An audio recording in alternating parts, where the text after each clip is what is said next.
Hello friends, जय हिंद, वंदे मातरम। आइए दोस्तों, हम लोग देख रहे हैं यूपी पुलिस परीक्षा दोस्तों 25 अगस्त 2024 का ये फर्स्ट मीटिंग यानी फर्स्ट शिफ्ट का दोस्तों पेपर है 25 अगस्त का। तो आइए देख लेते हैं तो फटाफट स्टाइल में दोस्तों इसके जो जीके और जीएस का पोर्शन है दोस्तों, तो जीके और जीएस का पोर्शन हम सॉल्व करा रहे हैं। आप लोग आसानी से अपने क्वेश्चन को आंसर से मेल कर सकते हैं, मिला सकते हैं दोस्तों, किसके कितने आंसर सही गए हैं। तो आइए दोस्तों देख लेते हैं। पहला जो क्वेश्चन दिया गया है, क्वेश्चन दोस्तों दिया गया है 114वां क्वेश्चन नंबर दिया गया है। कह रहा सूर्य का प्रकाश पृथ्वी तक आने में लगभग कितने समय तक पहुंचता है। तो दोस्तों सूर्य का प्रकाश पृथ्वी तक आने में समय लेता है 8 मिनट 20 सेकंड का। तो क्वेश्चन नंबर 114 का जो राइट ऑप्शन होगा दोस्तों वो हो जाएगा सी नंबर। अब आइए चलते हैं अगला क्वेश्चन देख लेते हैं फ्रेंड्स। अगला क्वेश्चन क्या दिया गया है, तो दोस्तों अगला क्वेश्चन दिया गया है। कह रहा भारतीय संविधान सरकार की संसदीय प्रणाली, दोस्तों क्या कह रहा है, भारतीय संविधान सरकार की संसदीय प्रणाली का प्रावधान करता है। यह प्रणाली किस देश के नमूने पर आधारित है। तो दोस्तों जो अपने देश का संविधान है वो किस देश के संविधान के नमूने पर आधारित है। तो दोस्तों वो है यूनाइटेड किंगडम। तो क्वेश्चन नंबर 115 का राइट ऑप्शन हो जाएगा दोस्तों ए नंबर। 116 क्वेश्चन दोस्तों देख लेते हैं दोस्तों 116वें नंबर क्वेश्चन पर। तो क्या दिया गया है दोस्तों, दिया गया एमपीसी का पूर्ण रूप क्या है। मनी पॉलिसी कमेटी या मेकिंग प्राइस कमेटी या मॉनेटरी प्राइस कमेटी या मॉनेटरी पॉलिसी कमेटी। दोस्तों 116वें नंबर का देख लेते हैं कौन सा ऑप्शन सही हो जाएगा। तो दोस्तों क्वेश्चन नंबर 116 का जो राइट ऑप्शन हो जाएगा वो हो जाएगा मॉनेटरी पॉलिसी कमेटी, यानी D option is right answer. अब दोस्तों देख लेते हैं क्वेश्चन नंबर 117वां, फटाफट स्टाइल में दोस्तों देख लेते हैं क्वेश्चन नंबर 117 का राइट आंसर क्या होगा। तो क्वेश्चन नंबर दोस्तों 117वां दिया गया, कह रहा विनय पिटक पुस्तक किससे संबंधित है। तो आइए दोस्तों देख लेते हैं क्वेश्चन दिया गया है कि विनय पिटक पुस्तक किससे संबंधित है। जोरोस्टर के विचार से, महावीर के विचार से, बौद्ध संघ के नियम से या संस्कृत व्याकरण से। तो दोस्तों क्वेश्चन नंबर 117 का जो राइट ऑप्शन होगा वो हो जाएगा सी नंबर, यानी बौद्ध संघ के नियम के अनुसार ये पुस्तक जो है ये संबंधित है। अब आइए देख लेते हैं क्वेश्चन नंबर 118वां। क्या कह रहा है दोस्तों, कह रहा है जीडीपी डेटा की गणना और जारी करने के लिए कौन सा भारतीय संगठन जिम्मेदार होता है। दोस्तों जीडीपी जो होती है उसकी डेटा की जानकारी कौन देता है, कौन भारतीय संगठन उसकी जिम्मेदारी लेता है। वित्त मंत्रालय लेता है, राष्ट्रीय सांख्यिकी कार्यालय यानी एनएसओ लेता है, या भारतीय प्रतिभूति और विनिमय बोर्ड यानी एसईबीआई लेता है, या भारतीय रिजर्व बैंक यानी आरबीआई के पक्ष में होता है। तो दोस्तों जीडीपी डेटा की घोषणा करने वाला कौन होता है। तो क्वेश्चन नंबर 118 का जो राइट ऑप्शन होगा दोस्तों वो होगा राष्ट्रीय सांख्यिकी कार्यालय यानी एनएसओ। तो क्वेश्चन नंबर 118 का राइट ऑप्शन दोस्तों हो जाएगा बी नंबर। अब आइए चलते हैं अगला क्वेश्चन देख लेते हैं। तो दोस्तों अगला क्वेश्चन दिया गया है 119वां क्वेश्चन दिया गया है। कह रहा कौन सा रूसी लेखक मनोवैज्ञानिक उपन्यास क्राइम एंड पनिशमेंट लिखने के लिए प्रसिद्ध हुआ था। लियो टॉल्स्टॉय, एंटोन चेखव या फ्योडोर दोस्तोयevsky या व्लादिमीर नोबोकोव। तो आइए दोस्तों देख लेते हैं क्वेश्चन नंबर 119 का राइट आंसर क्या हो जाएगा। तो क्वेश्चन नंबर 119 का जो राइट आंसर है दोस्तों वो हो जाएगा फ्योडोर दोस्तोयevsky। दोस्तों क्वेश्चन नंबर 119 का राइट ऑप्शन होगा सी नंबर। अब आइए देख लेते हैं 120वें का कौन सा राइट आंसर होगा दोस्तों। तो 120वें क्या दिया गया, कह रहा है लाओस की राजधानी कौन है। काठमांडू है, मस्कट है, लीमा है या वियंतियाने है। तो दोस्तों लाओस की जो राजधानी है वो है वियंतियाने। क्वेश्चन नंबर 120 का राइट ऑप्शन दोस्तों डी नंबर हो जाएगा। अब आइए देख लेते हैं क्वेश्चन नंबर 121वां। तो दोस्तों क्वेश्चन नंबर 121वां दिया गया, कह रहा कौन सा संगठन राष्ट्रों में सुचारू और पूर्वानुमानित व्यापार के लिए जिम्मेदार होता है। विश्व व्यापार संगठन यानी डब्ल्यूटीओ या अंतर्राष्ट्रीय मुद्रा कोष यानी आईएमएफ या अंतर्राष्ट्रीय निपटान बैंक यानी बीआईएस या विश्व बैंक यानी वर्ल्ड बैंक। तो दोस्तों क्वेश्चन नंबर 121 का जो राइट आंसर है वो है विश्व व्यापार संगठन डब्ल्यूटीओ। तो क्वेश्चन नंबर 121 का राइट आंसर हो जाएगा दोस्तों ए नंबर डब्ल्यूटीओ।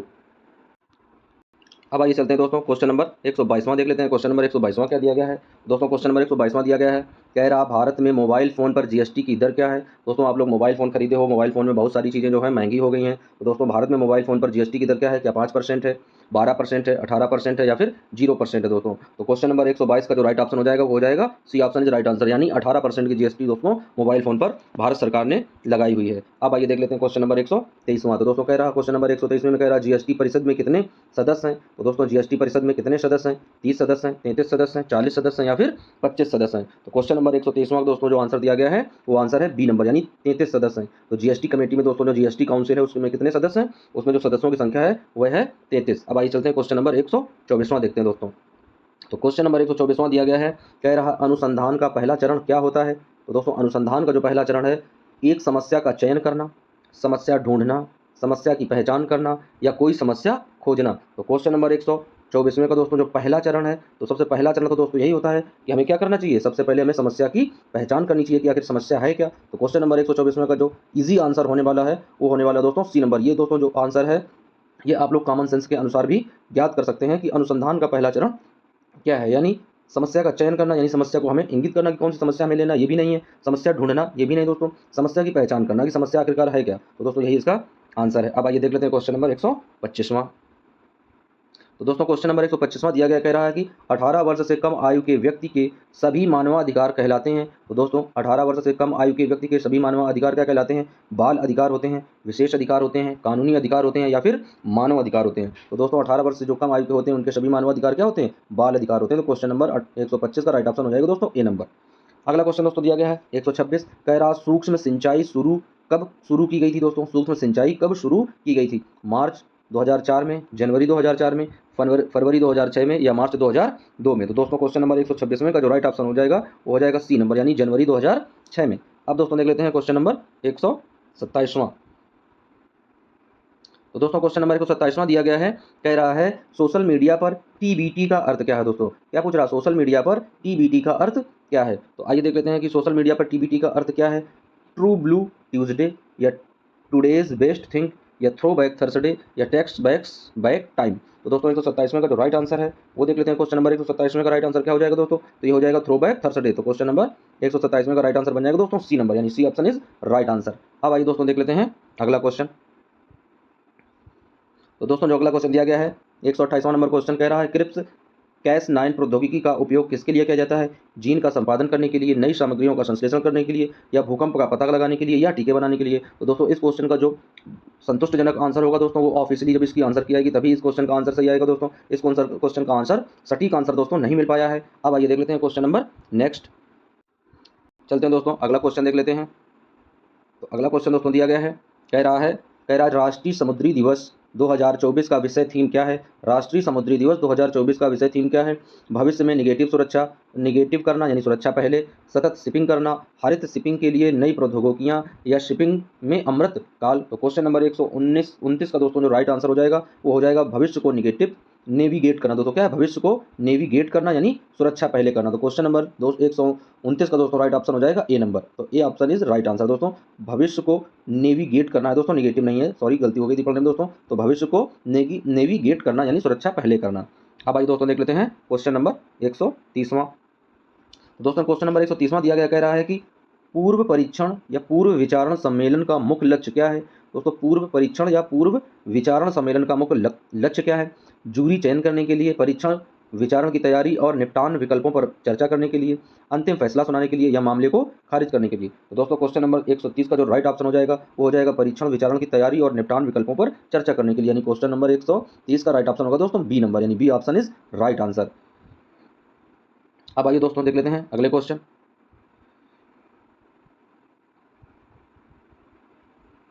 तो अगला क्वेश्चन दोस्तों देख लेते हैं। अगला क्वेश्चन दिया गया है दोस्तों 133वां नंबर देख लेते हैं। बाकी के दोस्तों जो क्वेश्चन है उनके जो आंसर है वो सटीक और संतोषजनक आंसर नहीं प्राप्त हो सके हैं। जब दोस्तों इसकी ऑफिशियली आंसर की आएगी तभी उन क्वेश्चंस को सही ठहराया जा सकता है। तो दोस्तों क्वेश्चन नंबर 133 का देख लेते हैं। कह रहा है कि भारत में महात्मा गांधी के नेतृत्व में सत्याग्रह का पहला सफल उदाहरण क्या था? तो दोस्तों महात्मा गांधी जब 1915 में भारत वापस आए थे तो दोस्तों उसके बाद में उन्होंने क्या किया था? चंपारण आंदोलन किया था। तो दोस्तों चंपारण से भी वह प्रसिद्ध हुए थे। तो क्वेश्चन नंबर 133 का राइट ऑप्शन हो जाएगा डी नंबर, यानी चंपारण।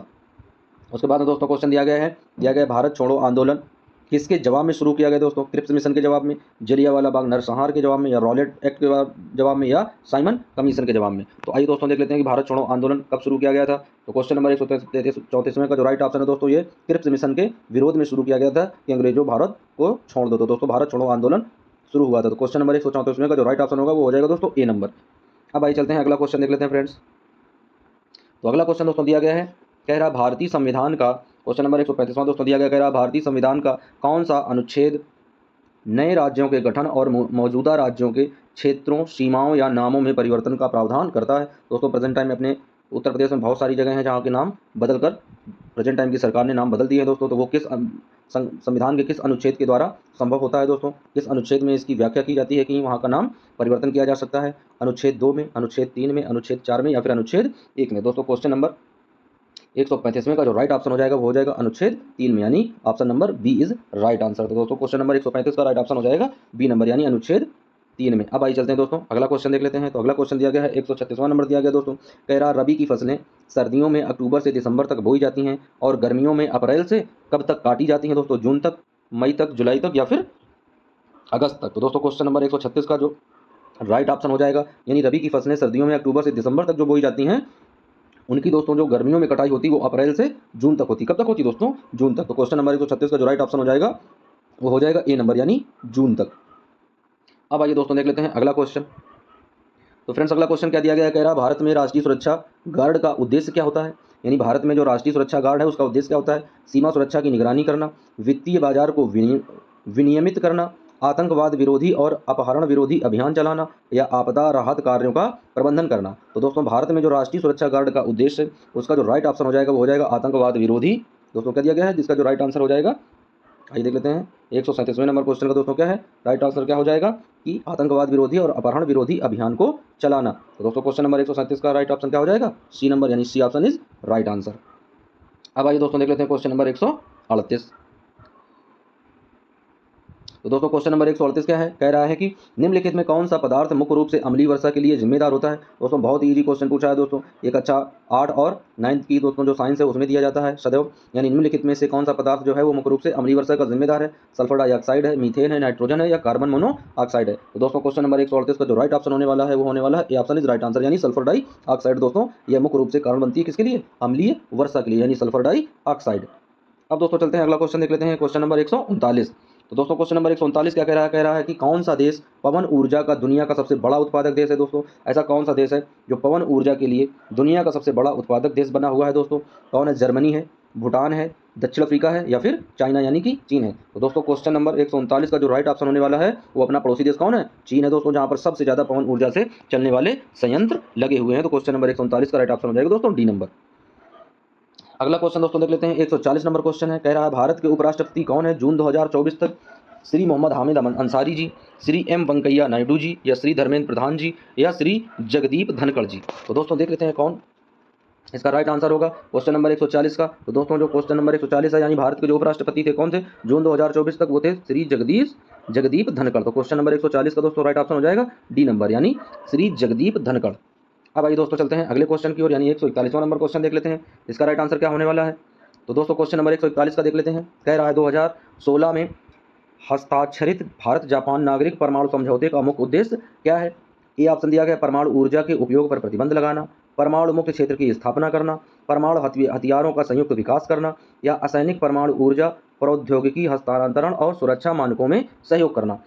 तो क्वेश्चन नंबर 141 का दोस्तों जो राइट आंसर होने वाला है, यानी हस्तांतरित भारत जापान नागरिक परमाणु समझौते का है परमाणु हथियारों का संयुक्त विकास करना। तो दोस्तों क्वेश्चन नंबर 141 का राइट ऑप्शन हो जाएगा सी नंबर यानी C option is right answer. अब आइए चलते हैं दोस्तों अगला क्वेश्चन देख लेते हैं।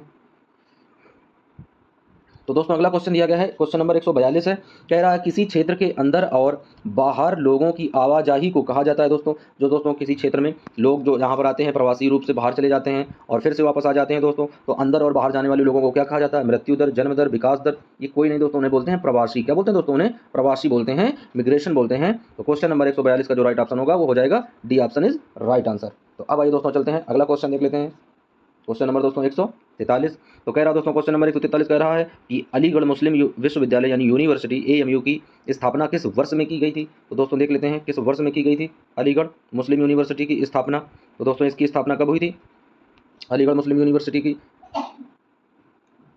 1877 में हुई थी, 1875 में हुई थी, 1901 में हुई थी, या 1920 में हुई थी। तो दोस्तों देख लेते हैं इस क्वेश्चन का राइट आंसर क्या होने वाला है 143 का। तो दोस्तों 143 का जो राइट आंसर है, दोस्तों देख लेते हैं क्वेश्चन नंबर 143 का दोस्तों अलीगढ़ मुस्लिम विश्वविद्यालय AMU की स्थापना कब हुई थी। तो दोस्तों क्वेश्चन नंबर इसका B option is right answer होगा यानी 1875 में। अब आइए दोस्तों देख लेते हैं क्वेश्चन नंबर 144वां, क्वेश्चन नंबर 144 का जो राइट आंसर है वो क्या है। तो आइए दोस्तों देख लेते हैं क्वेश्चन नंबर 144वां दिया गया है, कह रहा उत्तर प्रदेश का कौन सा शहर हिंदी और संस्कृत भाषाओं में विशेषज्ञता वाले शैक्षणिक संस्थानों के लिए जाना जाता है। वाराणसी जाना जाता है, प्रयागराज जाना जाता है, कानपुर जाना जाता है, या फिर लखनऊ जाना जाता है। दोस्तों क्वेश्चन नंबर जो 144 है दोस्तों, हिंदी और संस्कृत भाषाओं में जो विशेषता वाला दोस्तों जो शैक्षणिक संस्थान है वो है वाराणसी। तो क्वेश्चन नंबर 144 का जो राइट ऑप्शन होने वाला है वो A option is right answer.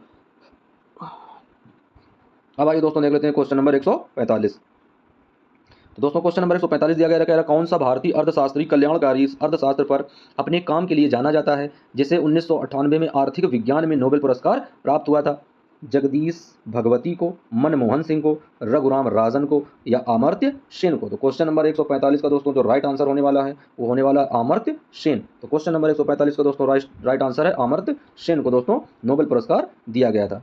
अगला क्वेश्चन दोस्तों दिया गया है 146 नंबर, कह रहा जेन आयर किस लेखक ने लिखी है दोस्तों। जेन आयर जो है वह किस लेखक ने लिखी है। एमिली ब्रांटे ने लिखी है क्या, या जॉर्ज एलियट ने लिखी है, या एनी ब्रांटे ने लिखी है, या शार्लोट ब्रांटे ने लिखी है। तो दोस्तों क्वेश्चन नंबर 146 का जो राइट ऑप्शन है वो option number D is right answer, यानी शार्लोट ब्रांटे ने जेन आयर नामक पुस्तक को लिखा है। अगला क्वेश्चन दोस्तों देख लेते हैं 147वां क्वेश्चन क्या दिया गया है।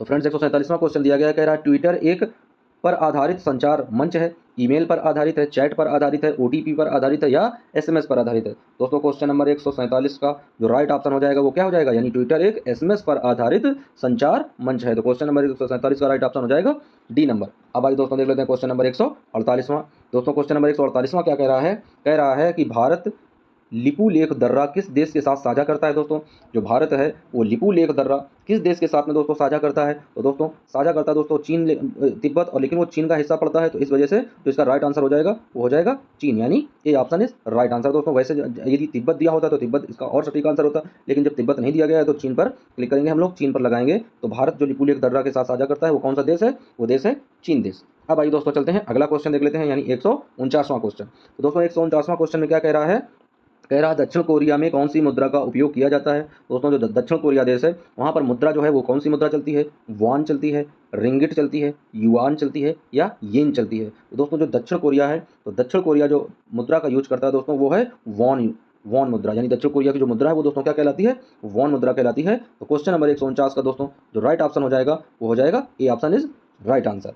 अब दोस्तों देख लेते हैं क्वेश्चन नंबर 150वां, कह रहा आक्रमण वह होता है जब कंप्यूटर सिस्टम या नेटवर्क कंप्यूटर वायरस से संक्रमित हो जाता है। तो दोस्तों उसका कौन सी चीज़ उसकी संक्रमित हो जाती है, हार्डवेयर, मॉलवेयर, फिशिंग, या फिर सॉफ्टवेयर। तो दोस्तों इस क्वेश्चन का सटीक और संतोषजनक आंसर नहीं प्राप्त हो सका है। तो इस क्वेश्चन के लिए दोस्तों हम लोग ऑफिशियली आंसर की का वेट करेंगे, जब दोस्तों इसकी ऑफिशियली आंसर की आएगी। दोस्तों जो आंसर आप लोगों को मिलवाए गए हैं वो आंसर पूर्ण और 100% एकदम से सत्य है दोस्तों, वही आंसर आप लोगों को हमने बताए हैं। जिसमें जरा भी कोई डाउट है दोस्तों उस क्वेश्चन को हमने छोड़ दिया है, लीव कर दिया है ऑफिशियली, जब तक उसकी आंसर की नहीं आ जाती है। दोस्तों जो क्वेश्चन आप लोगों को मिलवाए गए हैं आप लोग क्वेश्चन मिला सकते हैं और संतुष्ट हो सकते हैं। दोस्तों मिलते हैं नेक्स्ट शिफ्ट के किसी पेपर में, जब तक के लिए दोस्तों चिल करिए और एंजॉय करिए।